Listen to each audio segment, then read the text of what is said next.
right, ladies and gentlemen, welcome to the Career and Technical Education Update webinar. We'll go ahead and get started. Today's agenda will cover quite a few things, and we have team members from the College and Career Readiness Office to talk about their work as we go through the agenda. So today we'll go through Jumpstart 2.0, continuous learning supports for CTE instruction, Quest for Success, course choice, supplemental course allocation, career, trade, technical, and industry education, CTTIE certification, and then we'll round off with CTE funding. As we go through the slides, if you have questions, feel free to put them into the chat. I ask that you send the chat to me, Jessica Vallelongo, LDOE_Jessica Vallelongo. At the end of the webinar, I'll group like questions and answer in a moderated Q&A. So you don't need to wait until the end to send your questions. Feel free to shoot your questions along as we go through the slides. But I just want to let you know that we'll address all the questions at the end.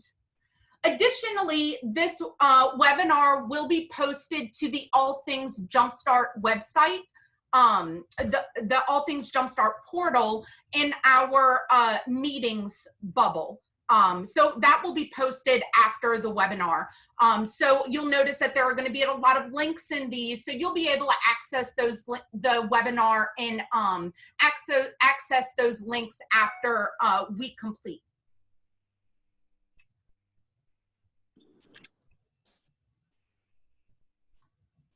So first up, we'll talk about Jumpstart 2.0. So in March, as many of y'all know, Bessie approved 11 Jumpstart 2.0 pathways, along with a waiver process for facilitating changes late in a student's progression. At that March Bessie, the board commissioned a panel that included CTE directors to bring back to Bessie further enhancements to Jumpstart 2.0, including additional universal courses. So this committee consists of Louisiana Economic Development, the Board of Regents, Louisiana Workforce Commission, a Bessie member, an LDOE member, and a representative of a small school system and a representative of a large school system. So in August, Bessie, on Tuesday of this week, there were approved additions to Jumpstart 2.0. This included an expanded universal course listing with 19 additional courses, including customer service, foreign language, STAR, accounting, law studies, and a new class to be developed called biodefense in the workforce. Additionally, IBCs have been added to pathways so that more IBCs sat across multiple pathways. These included the Adobe Suite, which has Photoshop, InDesign, Illustrator, etc. The FAA Part 107, which we refer to as the drone credential often. And then Operation Spark and the GIS. We also included emerging credentials that were not included as core credentials in Jumpstart 1.0. These emerging credentials include OSHA 10, Certified Restaurant Server, ServSafe Food Handler, Microsoft Access, and an ICAR student certification. So another addition was adding courses that span across multiple pathways, such as keyboarding, desktop publishing, geometry, and publications, both the newspaper and the newspaper one and the I slip in my brain what the other one is, but it was also included. We also made additions to the K-16 pathways for both STEM and pre-educator.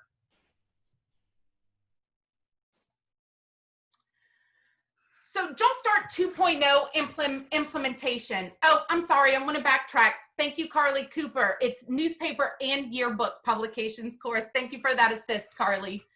So Jumpstart 2.0 implementation. And this was one of a transitional year is how we've referred a lot to this. Jumpstart 1.0 course sequences will be available for incoming freshmen through 2020-2021. So your incoming freshmen can be on Jumpstart 1.0 if your school system chooses that. Jumpstart 2.0 course sequences will be available for incoming freshmen beginning in 2020-2021. So Jumpstart 2.0 is available for incoming freshmen beginning in 2020-2021 and beyond.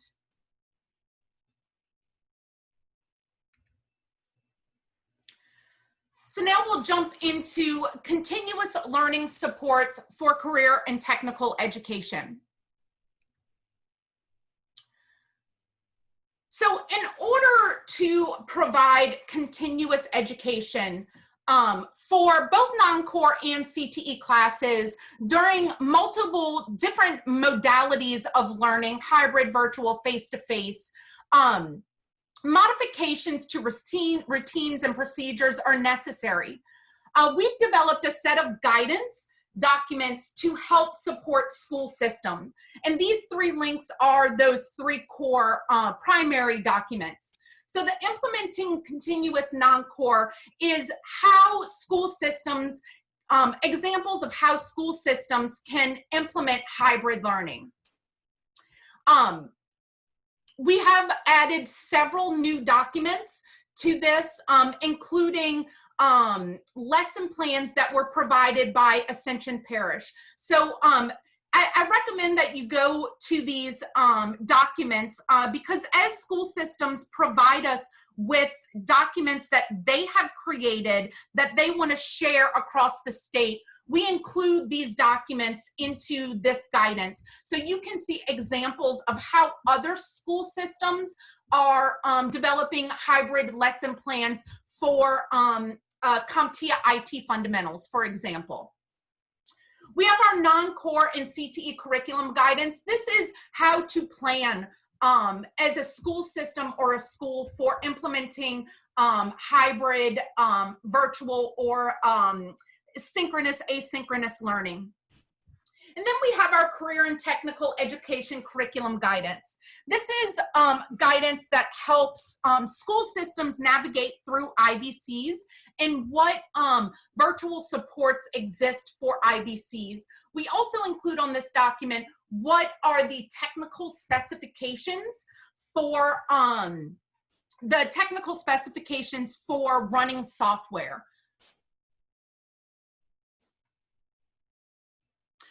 We have additional guidance. This wasn't put out specifically for career and technical education, but I'd be remiss if I didn't take the opportunity to share this with you guys. The virtual instruction guide, the Louisiana Virtual Instruction Guide is designed for educators and outlines the expectations for teaching and learning in a virtual setting. The guide reviews 4 characteristics of a high-quality virtual instruction for students in grades pre-K through 12. So this includes high-quality, standards-aligned curricula, interactive, engaging instruction, monitoring student progress, and student support. So as I said, this isn't a CTE-specific guidance. This is more of a universal guidance that was recently put out. We've also made available a Louisiana Virtual Instruction Guide for parents.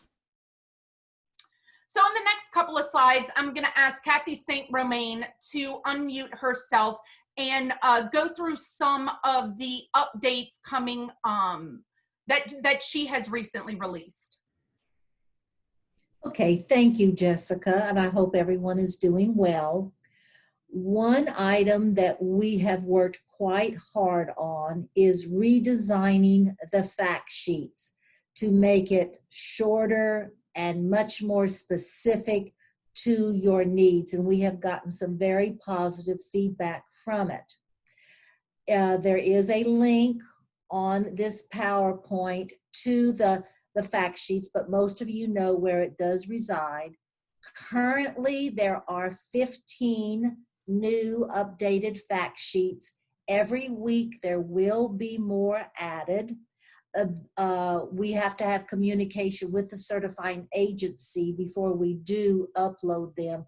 But what you're going to notice in these fact sheets, one is that we have included the IBC STS code, and where available, we have actually posted a picture of that IBC to make it easier to know exactly what should go into the accountability system.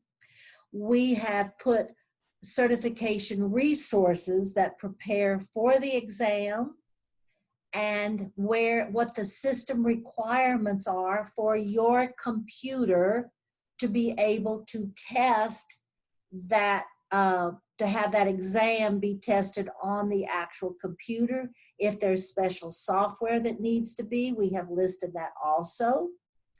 We have also put links to student accommodations and different language access information where it is available.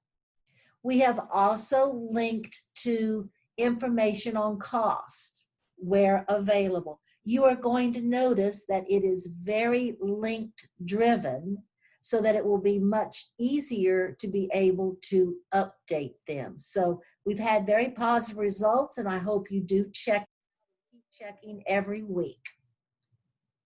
All right, next. Okay, Jessica, can you move me forward?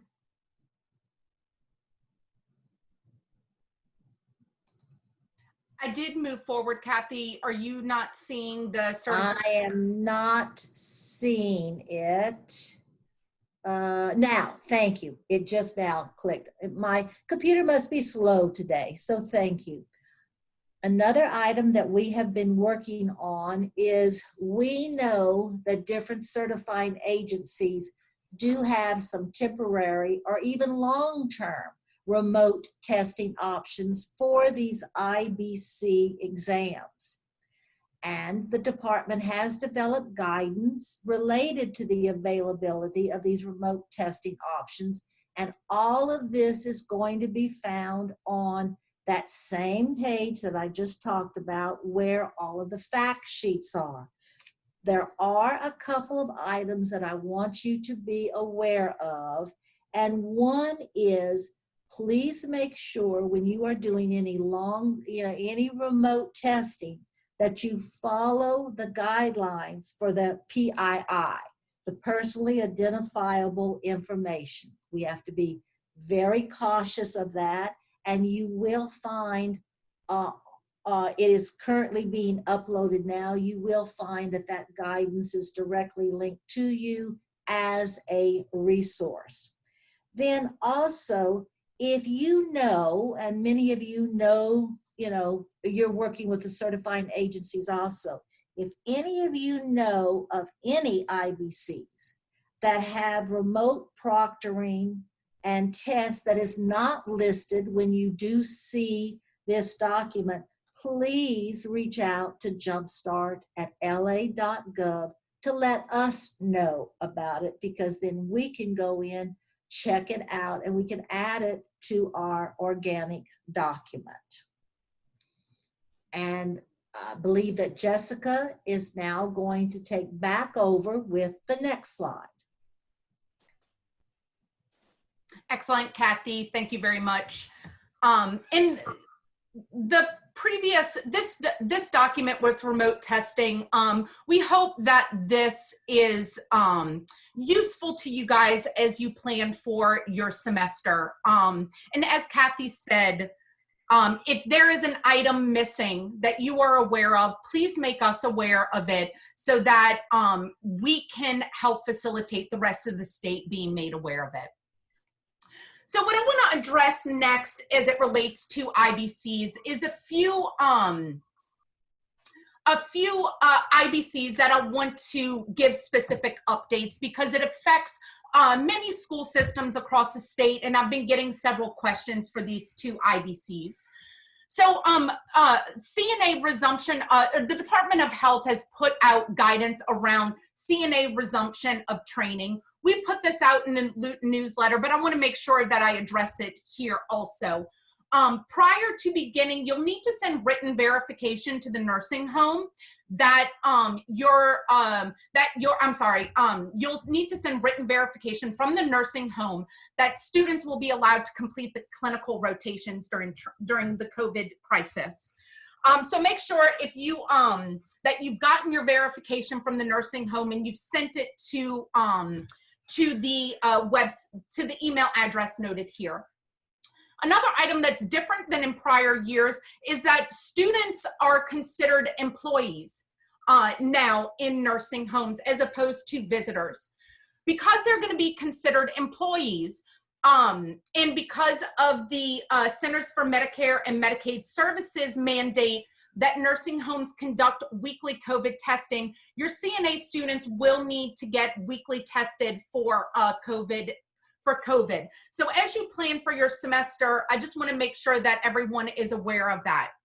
I do want to note that if health sciences is one of your Perkins clusters and you've included this in your narrative, you'll be able to fund these tests through Perkins. So I just wanted to flag that for y'all as you start thinking and planning for getting your students tested and paying for your students to get tested. I wanted to make sure each of you knew that was an option. Another thing is if your nursing homes are unwilling or unable to accommodate students / employees for your training, please notify Ashley Garcia of this. Additionally, if you're going to put your program on hold or close your program, please notify Ashley Garcia that you're going to put your program on hold and or close your program.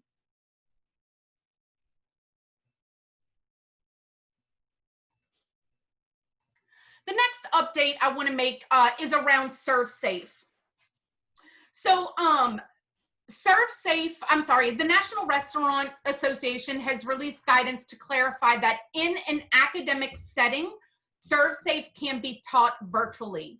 I got a few emails from school systems alerting us that there was guidance that ServSafe could not be taught virtually. This guidance was for industry members. So NRA, the National Restaurant Association, has clarified that for academic settings, ServSafe can be taught virtually. So if your teachers had built out their ServSafe curricula in your LMS, you're still good with that. If you have additional questions about this, reach out to Rachel Lewis at the R. Lewis at the Louisiana Restaurant Association. She is our primary ProStart and ServSafe contact. So if you have any additional questions around that, please reach out to her. So I want to pause for a second and remind y'all that after the webinar ends, we will be posting the PowerPoint to our All Things Jumpstart website in the meetings bubble where we, or the meetings page where we post our meetings and training information. So up next, will be Quest for Success. So new instructor opportunities. You know, we understand that you may have new teachers coming on in August or even at the end of July or even September, October, November, December, that you're going to have new instructors joining your teams that may not have been able to attend a Quest for Success virtual training this summer.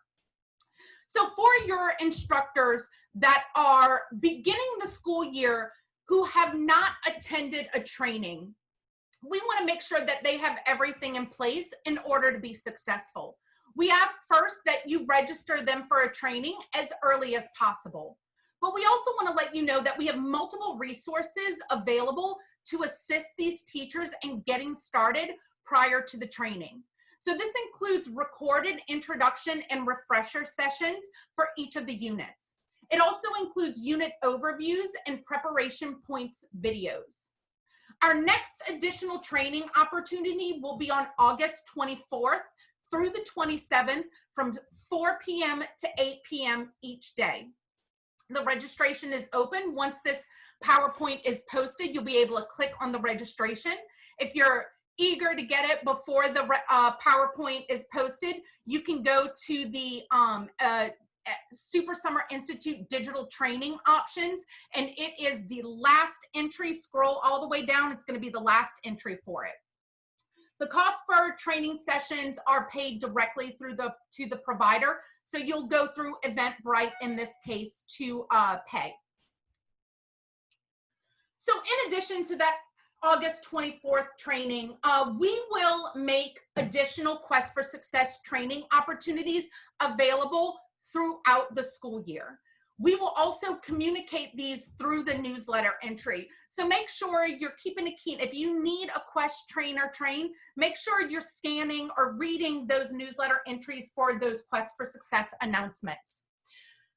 With these additional training opportunities, we're going to try to make them as flexible as possible. So we're looking at potentially offering once a week training. So once a week for a series of 4 weeks. Weekly, like we're doing with the August 24th one, where it is 4 consecutive days, and then possibly even weekend opportunities, depending on the demand from instructors. I do want to note that as much as possible, we will work with school systems to accommodate your training needs and secure a new training.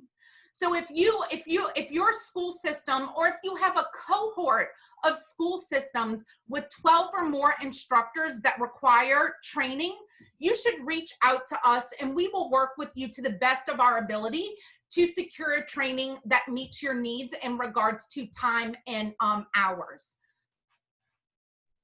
We do ask that if we build a training and time for you, that you have 12 instructors, because that's the minimum for the class to make. Additionally, in order to assist school systems that are moving to hybrid or virtual, we are working to create support for transitioning to either a hybrid or a virtual. So to note, the Quest for Success class is designed so that school systems can integrate the course content into a content neutral platform. So the course is designed so that you can load this into your LMS, whatever LMS you've decided as a school system to use. We have provided a curriculum map for associated activities that have open access to digital learning activities. And so I put an example of that map at the bottom because I want to talk through the organization of it so y'all understand what LDOE's next steps are going to be and what you guys can use this for. So here we have Unit 2. So the majority of the team contract in the web redesign and social media campaign, those activities are easy to load into your LMS and kind of, I guess, easy to transition to a virtual setting. The obstacle course, on the other hand, has components of it that are intrinsically face-to-face. So what we will be doing is developing an alternate activity for that obstacle course that can be done in a virtual capacity. So what this will allow your teacher to do is look at this and say, okay, my AB schedule is not going to allow for this obstacle course to be completed, or social distancing in my school system is not going to allow for it to be done. Therefore, I'm going to choose the alternate activity, which can be done in a virtual environment. So as these activities are built, we will add the hyperlink to the activity, and we will have webinars to discuss the activity. So we encourage your Quest teachers to collaborate together as they build out Quest for Success into the LMS and work through Quest for Success in a virtual or hybrid environment, and participate in the Quest for Success planning webinars for when we discuss the alternate activities.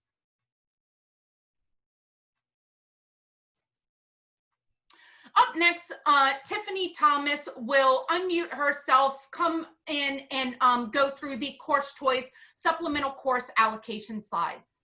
Tiffany, the floor is yours. Thank you, Jessica, and hello to everyone. Jessica, thanks.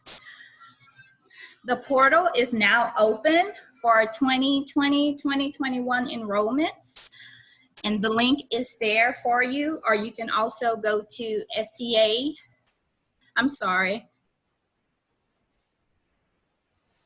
The link for the portal is listed on the slide, or you can go to lacourses.net if you're actually online right now. And all of the courses that are available are listed by providers. Also, we also have active links for the course provider directory and the registration procedures for those providers. So you can go to that directory and be able to see all of the courses that are also outlined on the portal, just so you can look at it in the PDF form. And it also lets you know the type of course it is, the type of content, whether it's core, non-core, or CTE. And we also list the type of instruction that, the mode of instruction that it's given, whether it's face-to-face, online, and hybrid. And just so that you know, because of our current situation with more hybrid learning, we do have a number of providers that have updated their catalog to offer you more options, where in the past they were predominantly face-to-face. For the courses that they were able to accommodate, they have either also included those courses as online courses or online and hybrid. Currently, the deadline for reporting reports is September 11th. That's the deadline for you to report your information into the portal. So you should be reaching out to your providers now and registering with your providers. You register with them first, and then you go to SCA portal and you report those enrollments. And that's for our private providers. And higher education enrollments will be due by October 9th. And I know with the start of school for different school systems, it's kind of everywhere right now. If some of these dates, if you have issues with any of these dates, you can reach out to me personally at sca@la.gov or tiffany.thomas@la.gov, and I can work with you individually to be able to accommodate you and your school system. So now I will turn it back over to Jessica. Excellent. Thank you, Tiffany. So I'm going to come on for a second to turn it over to Martha to discuss the CTTIE application. Martha, the floor is yours. Thank you, Jessica, and welcome everyone. It's a pleasure to see some names of persons that I haven't seen in quite a while. The CTE application has been updated and is currently available to the Human Resources Department through their school system accounts on Teach LA Live. So if you're looking for that application, and as well as for the chart that lists the CIP codes and the name designations and the IBCs align with those CIP codes, you would want to inquire and ask your Human Resources Department for that chart and the applications. The updates to the document include updating this certification codes to reflect the current CIP codes, in other words, those for 2020. It also includes a chart with the industry-based certifications aligned to those codes as well. If you have questions about CTT applications or which certification codes might be best based on the individual that you're looking to hire, if you would send that application and all of its accompanying documentation to jumpstart@la.gov, we would be happy to provide you with assistance.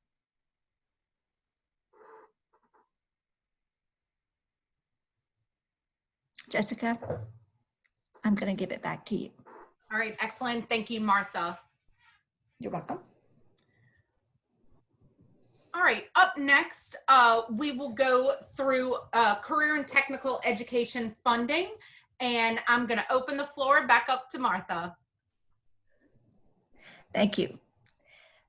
So, as you are aware, we've shared with you in multiple settings that the unspent dollars from your 1920 grant will be carried forward, and that you will need to follow the rules for the basic grant for those expenses. The funds must be expended, as we've shared with you previously, by October 31st. We have requested an extension of that, but have to date not received such an extension.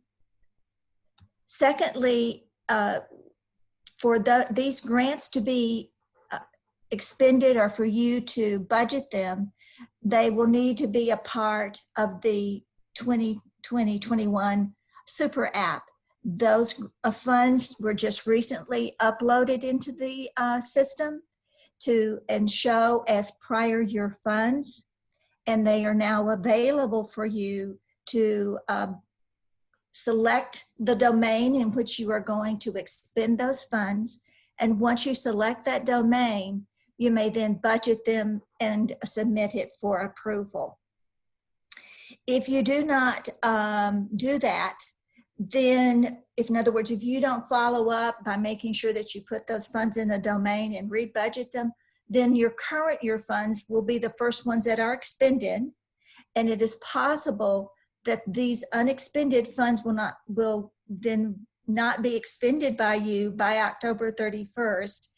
And they will then revert to the back as part of formula funds and be redistributed again, but you won't get them they will be distributed according to the formula, not just as unspent funds as they are currently. So I want to make sure that you are aware that the funds are now in your current Super App.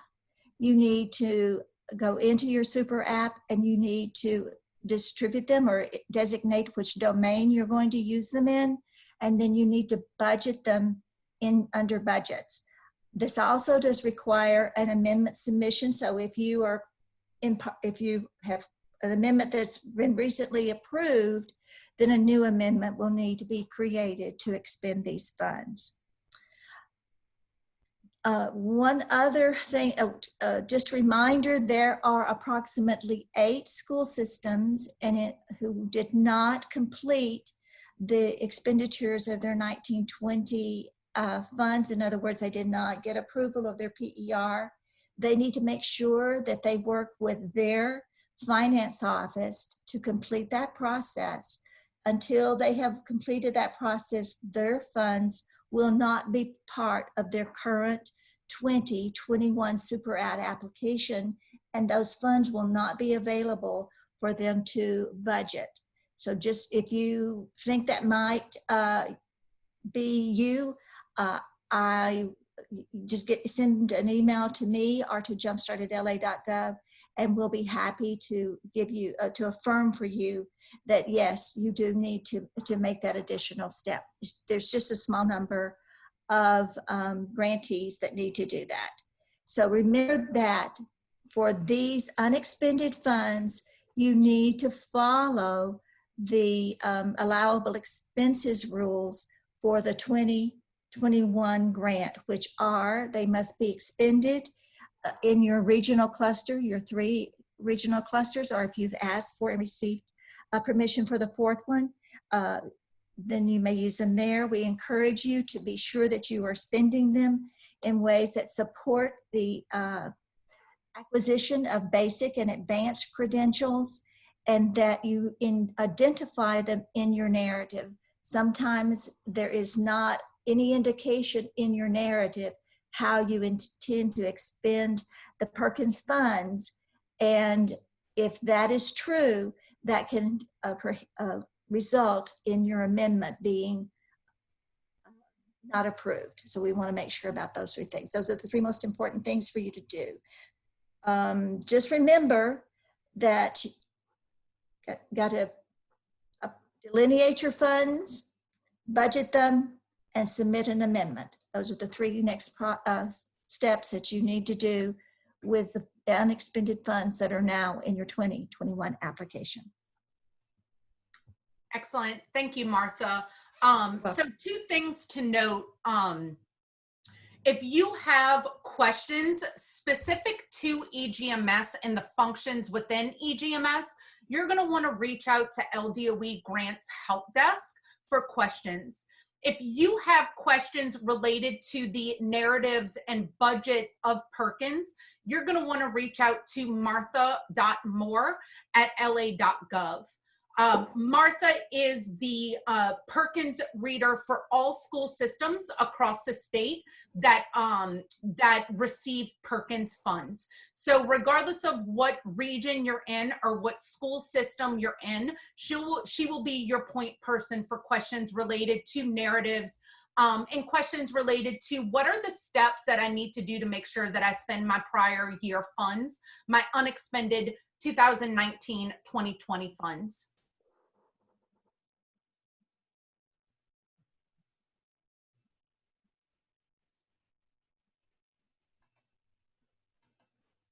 So next, we have some other Jumpstart funding updates. So in our policy funding and program implementation page, on the page, we've updated a few resources that are useful to schools and school systems through the academic year.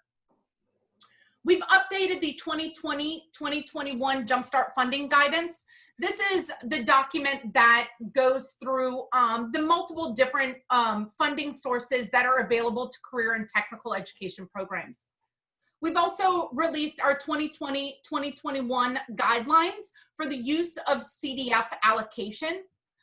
We've added a few, we've identified a few allowable expenditures. Each year we do this as school systems innovate in the ways that they're utilizing CDF funds. We want to make sure to add those items, explicitly call out those items as allowable expenses. So that way it may jog creativity in other school systems. So we have updated that, the guidelines for use of CDF allocation. We have also updated the 2020-2021 list of Career Development Fund qualifying courses. So this is the list of course codes and course names that, generate CDF funds.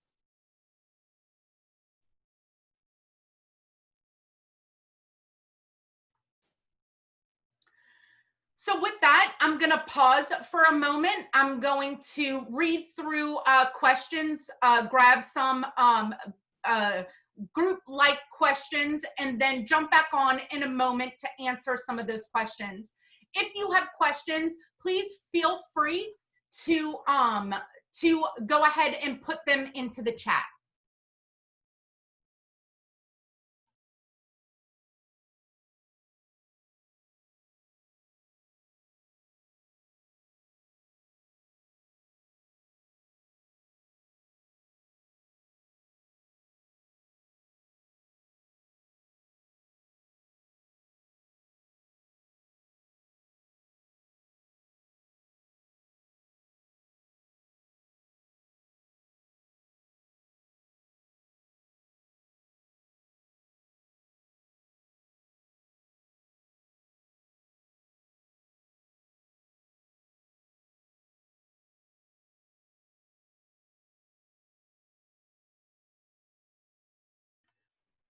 So the first item I want to address is as it relates to CNA. If you have a CNA program that will be hybrid, that will be a hybrid program, I recommend that you go to the page that is linked in this deck, which again is going to be loaded, which will be posted at some point today to the website. If you're going to be doing a virtual training, there is guidance, a hybrid CNA program if you're doing an AB schedule or such. There's guidance that LDH has put out as it relates to hybrid training. It notes very similar to the Bureau of EMS and EMR, what can be done in a virtual capacity and what must be done in a face-to-face capacity. So as you build out a hybrid or are interested in a hybrid CNA program, I recommend that you go to the LDH page and look at their requirements for what can be done virtually and what must be done in a hybrid capacity. And if you have questions, your point person is Ashley Garcia with LDH.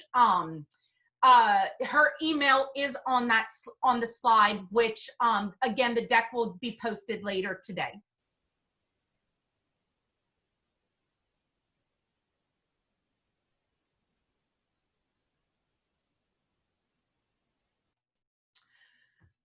Next up, I have a few questions regarding when is Jumpstart 2.0, when are Jumpstart 2.0 documents going to be updated to the website?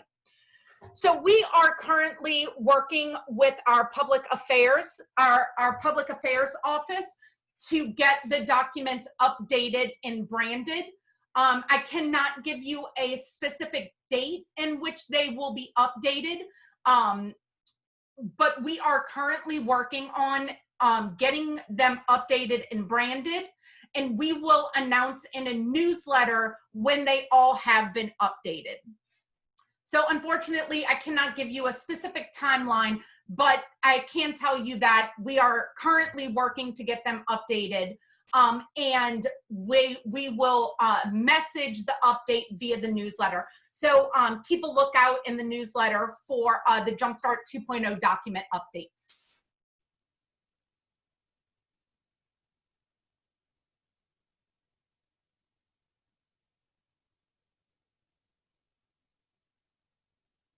So the next question is, how do I know how much SCA funds I have? Your SCA funds, along with your initial allocation of CDF funds, can be found on the MFP spreadsheet on the Louisiana Believes website.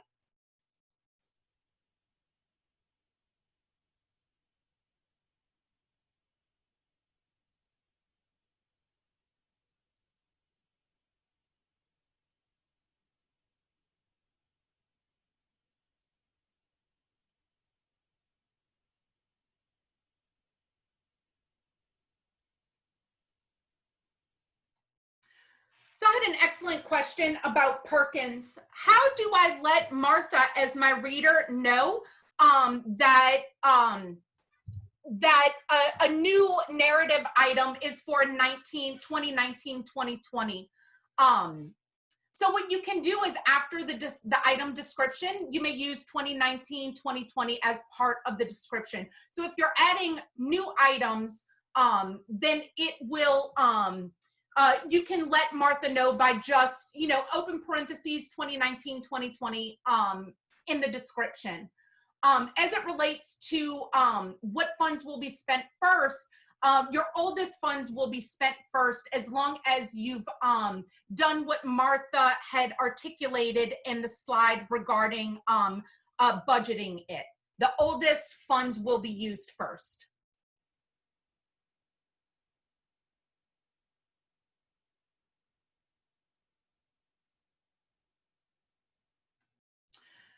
So I've got a few questions around Jumpstart. Great question.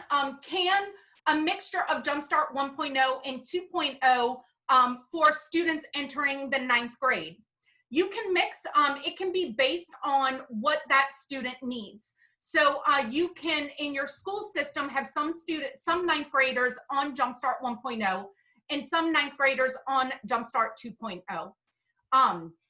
As stated in the Jumpstart slide in regards to implementation, Jumpstart 1.0 is available for incoming freshmen 2019-2020. Jumpstart 2.0 will be available for incoming freshmen beginning in 2020-2021. So that's the transition year. You can begin your incoming freshmen on 2.0, or you can take the transition year and begin implementing 2.0 with your freshmen beginning 2020-2021.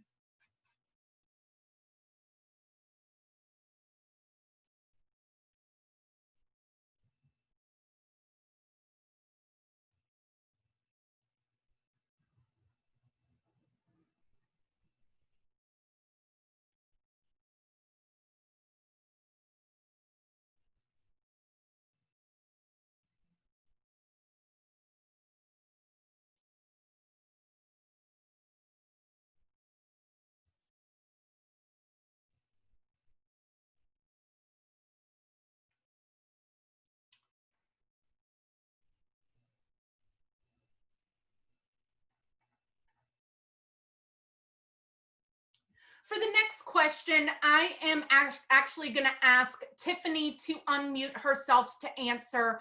I know that she has described this to me before, but she'll be able to more succinctly answer it than I will. Tiffany, your question is there a way to get printed instructions on inputting information into SCA?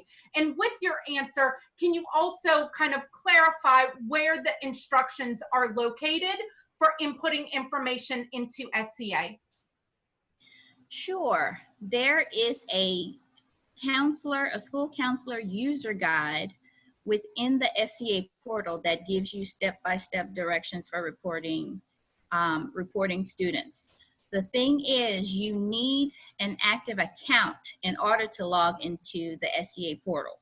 So if you have had an account already and you maybe forgot your password, if you go to lacourses.net and just request to have your password reset, and once you're able to log in, if you go under documents, there you will find the user guide. If you don't yet have an account, send me a quick email and I will create one for you, and then you will be able to access that document. Excellent, Tiffany. Thank you very much. I knew you'd be able to answer that pretty quickly. So I want to note again that the webinar will be posted to the All Things Jumpstart website in our meetings, on our meetings page at some point today. So if you are looking for access to the links and are unable to find them navigating through our website, it will be posted at some point today for you to look through.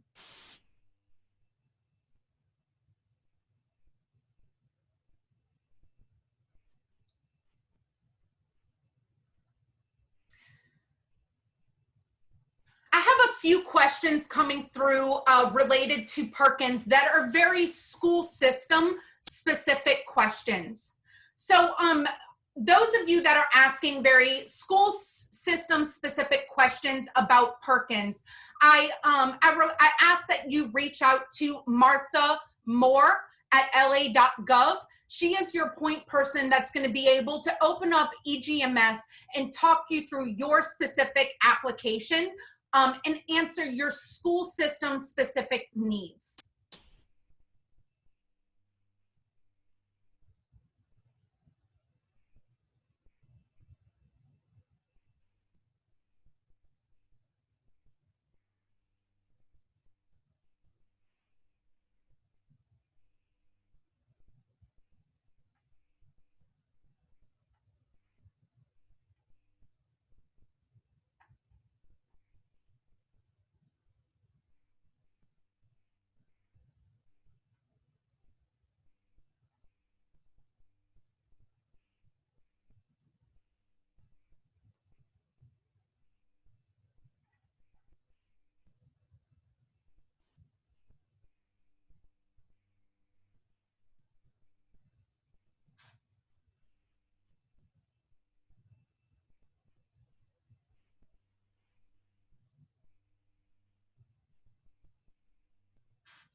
Martha, I'm going to ask you to come off mute and answer the next question related to Perkins.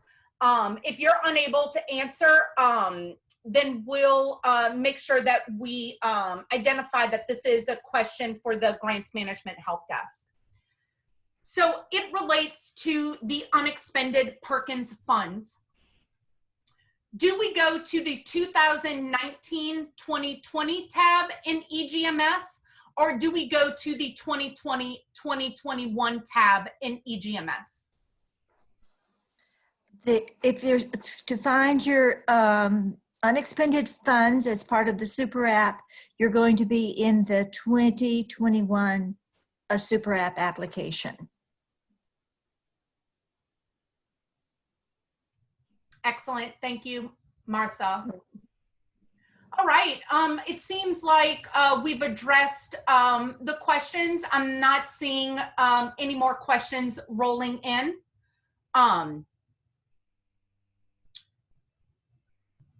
I'll stay on for a minute or two in case somebody is feverishly typing a question that hasn't come through on my chat yet.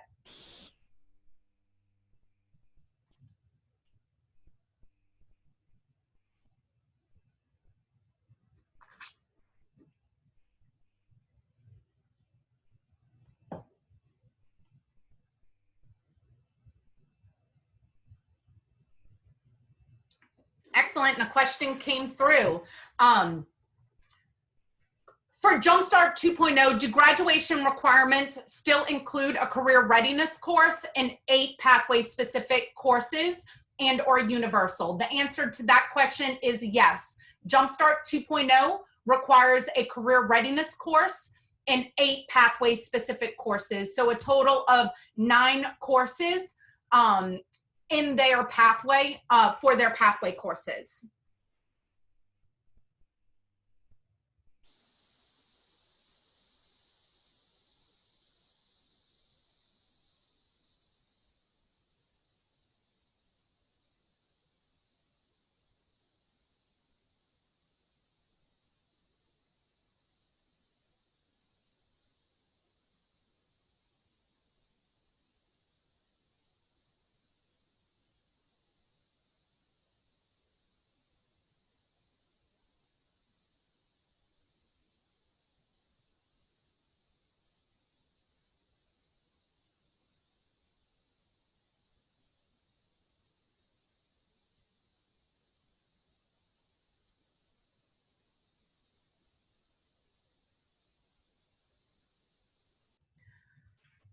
All right, the questions have stopped.